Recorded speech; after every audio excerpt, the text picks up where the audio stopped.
সন্তানের বিচার চাই আমি আপনাদের কাছে, আমি আমার সন্তানের বিচার চাই। শফিকুল কেন এখনো বাইরে?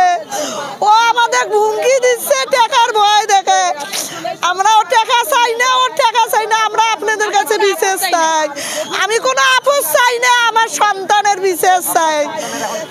আমার সন্তান অসুস্থ এখনো রংপুর হাসপাতালে, রোহান আরো বেশি অসুস্থ, ও আইসিইউতে তুইছে, ও ঢাকা নিয়ে যাইতে বলতেছে। আপনাদের কাছে অনুরোধ লাগে, আমার সন্তান দুটোর বিচার চাই। আমাদেরকেও হামলা করছে, কিন্তু আমার সন্তান দুইটা বেশি। আমার সন্তান দুইটা খুব অসুস্থ। এক সন্তান রোহান নামের সন্তান, তাকে আইসিইউতে ঢুকাইছে। আমার সন্তান একটু খালি কথা বলতে পারে। আমার ছেলে নামাজে গেছে ভাই, স্যার না, এই যে জুম্মার নামাজে গেছে, জুম্মার নামাজ পড়ি ফেরার পথে আমার ছেলে করা অ্যাটাক করে মারধর করে। পরে আমরা মসজিদের কমিটির লোক আমাদেরকে বলে যে আপনারা সেনার কাছে যান।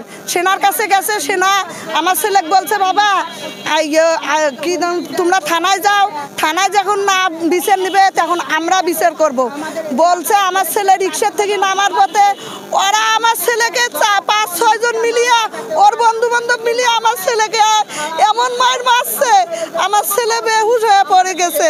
পরে আমরা এলাকাবাসীরা মিলে আমাদের হাসপাতালে পাঠাইলো। আমরা হাসপাতাল থেকে ভর্তি হয়ে সন্ধ্যার পর ইফতারের পর আমি একটু বাসায় এলাম, ফ্রেশ হবো।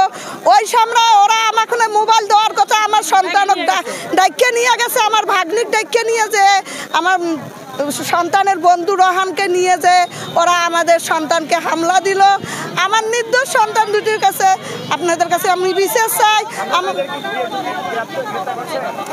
4 জনকে গ্রেপ্তার করছে সঙ্গে সঙ্গে, আর 3-4 জন এখনো বাইরে আছে। তারা আমাদের টাকার ভয় দেখাচ্ছে, আমরা টাকা মানবো না।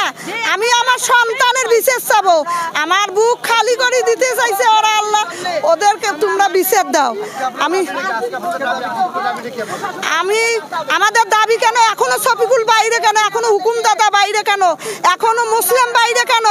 এখনো আলামিন বাইরে কেন? আমরা এদের বিচার চাই। প্রশাসনের কাছে আমি এটারই জবাব চাই।